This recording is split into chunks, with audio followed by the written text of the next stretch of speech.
Hello students, ये theorem है 6.1 जिसे हम BPT यानी कि बेसिक प्रोपोर्शनल थ्योरम या फिर थेल्स थ्योरम के नाम से भी जानते हैं। क्वेश्चन है, if a line is drawn parallel to one side of a triangle to intersect the other two sides in distinct point, the other two sides are divided in the same ratio. ठीक है, यानी कि उसने सबसे पहले क्या line बोली है, if a line is drawn parallel to one side of a triangle, यानी कि अगर एक लाइन मैं ट्राइंगल के साइड के पैरेलल बना देती हूँ तो कैसे होगा। सबसे पहले हम ट्राइंगल बना लेते हैं ABC। मैंने एक ट्राइंगल बना लिया, फिर मैंने क्या किया, DE एक पैरेलल लाइन खींच दी जो BC के पैरेलल है। इसके बाद ये मैंने कंस्ट्रक्शन कर दिया, मैंने परपेंडिकुलर बना दिया वर्टेक्स E से EF परपेंडिकुलर और वर्टेक्स D पॉइंट से DG परपेंडिकुलर। ठीक है, जो AE बेस पर बनता है। अब वो कहना ये चाहता है, अगर DE पैरेलल है BC के, अगर DE जो है BC के पैरेलल है तो प्रूफ करो AD अपॉन में BD इक्वल है AE अपॉन में EC, यानी कि ये वाली जो साइड्स है ना, ये इक्वल साइड्स में डिवाइड करती है। इक्वल साइड, इनका जो रेशो है वो इक्वल है। अब रेशो निकालने के लिए हम क्या करेंगे, अब हमें ये ट्राइंगल दिया है, हम एरिया ऑफ ट्राइंगल निकाल लेते हैं।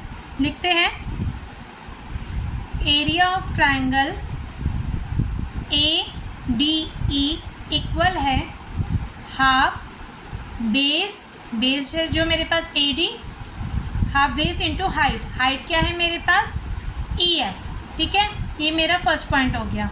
अब ADE जो ट्राइंगल है ADE, इसमें जो मेरे पास बेस है वो ये है AD, और इसके क्या जा रहा है, परपेंडिकुलर क्या जा रहा है, EF जा रहा है, ये वाला जा रहा है, तो मैंने लिख दिया। ठीक है, इसके बाद इसी तरीके से हम दूसरा ले लेते हैं, एरिया ऑफ ट्राइंगल BDE, ये भी लिख लेंगे हाफ बेस इंटू हाइट के फॉर्मूले से, हाफ। इसमें अब मेरा बेस हो गया BD और हाइट क्या हो गई मेरी EF। अच्छा, अब हमने EF हाइट क्यों ली है, ज़्यादातर क्या होता है कि बच्चे कंफ्यूज हो जाते हैं, बच्चा हाइट में बहुत कंफ्यूज हो जाता है। हाइट का मतलब क्या होता है, हाइट का मतलब होता है जो बेस है उसके सामने से, जो आपका बेस है उसके सामने से जो वर्टेक्स है, वर्टेक्स E पॉइंट है, E पॉइंट से जो भी परपेंडिकुलर बन के जाता है उसको हम बोलते हैं। फॉर एन एग्जांपल मैं आपको समझा देती हूँ। सपोज जैसे ये एक ट्राइंगल है, अब ये क्या होगा, ये मैं इसमें हाइट थोड़ी ना ले लूँगी। ये मेरे पास पॉइंट है तो इसमें हाइट कोई AB थोड़ी ना हो जाएगी, इसके लिए हम हाइट बनाते हैं जो कि ऐसे होगी। ठीक है, तो हाइट मेरी हो जाएगी AD। तो उसी तरीके से यहाँ पे भी जो हाइट होगी वो मेरी बन जाएगी EF। ठीक है, अब हम इसे रेशो में निकालना है इसलिए अपॉन में लिख लेते हैं area of triangle ADE upon में एरिया ऑफ ट्राइंगल BDE। ये क्या है हमारे पास, half AD into EF upon में हाफ BD इंटू EF। अब मेरा जो है हाफ से तो हाफ कट गया, EF से EF कट गया, तो मेरे पास क्या बच गया, AD अपॉन में BD। इसे हम पॉइंट दे देंगे 0.3।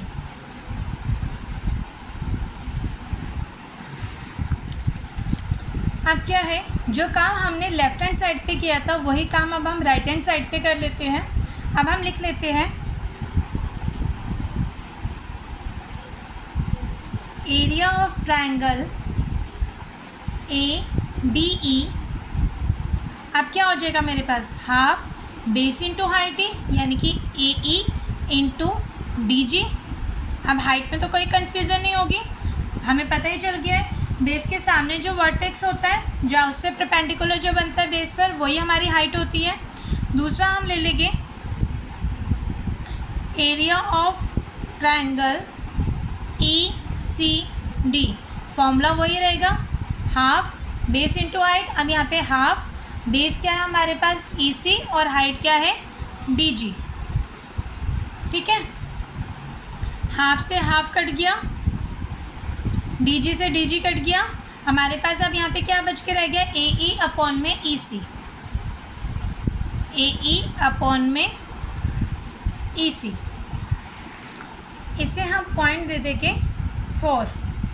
ठीक है, अब क्या है, अब हमारे पास एरिया ऑफ ट्रायंगल ADE है, यहाँ पे भी एरिया ऑफ ट्रायंगल ADE है, यहाँ पे है एरिया ऑफ ट्रायंगल BDE, लेकिन यहाँ पे एरिया ऑफ ट्रायंगल ECD। अब आप लोगों ने 9th में एक थ्योरम पढ़ी थी, थ्योरम क्या थी मैं आपको लिख के दिखा देती हूँ। When two triangles are on the same base and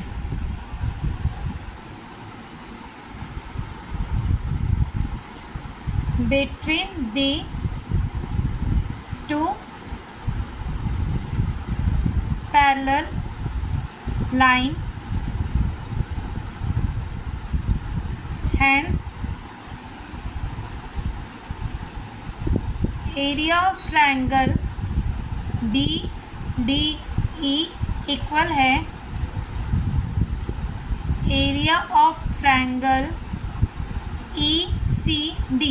इसका मीनिंग हो गया कि अब मेरे पास जो पहले ये ट्रायंगल थे, अब ये दोनों भी सेम सेम हो गए, और हमने जो लाइन प्रूफ करी थी, हमने प्रूफ किया था AD अपॉन में BD इक्वल है AE अपॉन में EC के। हमें यही प्रूफ करना था, AD अपॉन में BD इक्वल है AE अपॉन में EC, hence proof. I hope आप सबको ये समझ आ गई होगी। Thank you.